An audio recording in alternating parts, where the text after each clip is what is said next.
हरतालिका तीज की कथा में विस्तार से वर्णन किया गया है कि कैसे देवी पार्वती ने अपने दृढ़ निश्चय और तपस्या से भगवान शिव को प्राप्त किया। इस कथा का एक अन्य प्रमुख पहलू यह है कि यह व्रत केवल पार्वती और शिव की प्रेम कहानी को ही नहीं, बल्कि स्त्रियों की आस्था, भक्ति और तपस्या के प्रतीक के रूप में भी जाना जाता है। कथा के अनुसार एक बार नारद मुनि हिमालय के पास आए और पार्वती का विवाह भगवान विष्णु से करने का प्रस्ताव रखा। हिमालय इस प्रस्ताव से प्रसन्न हो गए और उन्होंने अपनी बेटी पार्वती का विवाह भगवान विष्णु से करने का निश्चय कर लिया। लेकिन जब पार्वती को इस बारे में पता चला तो वह अत्यंत दुखी हो गई, क्योंकि उन्होंने अपने मन में पहले ही भगवान शिव को पति रूप में चुन लिया था। पार्वती ने अपनी सखी से अपनी पीड़ा साझा की।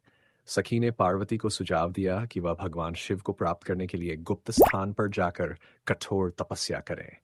इसके बाद पार्वती अपनी इस खीखी के साथ घने जंगल में चली गई और एक गुफा में रहने लगी। वहां उन्होंने निर्जल और निराहार रहकर भगवान शिव की घोर तपस्या शुरू की। पार्वती की तपस्या इतनी निठोर थी कि प्रकृति भी उनके साथ तप करने लगी। उनके तप की गर्मी से तीनों लोकों में हलचल मच गई। तब भगवान शिव ने प्रकट होकर पार्वती से पूछा कि वे इस घोर तपस्या से क्या चाहती हैं। पार्वती ने विनम्रता से कहा कि वो उन्हें अपने पति रूप में प्राप्त करना चाहती हैं। भगवान शिव पार्वती की भक्ति और तप से प्रभावित हुए और उन्होंने उन्हें अपनी पत्नी के रूप में स्वीकार कर लिया। इस प्रकार पार्वती की तपस्या सफल हुई और भगवान शिव से उनका विवाह संपन्न हुआ। इस व्रत को करने से स्त्रियों को अपने पति की लंबी आयु, सुख समृद्धि और दांत्य जीवन में आनंद की प्राप्ति होती है।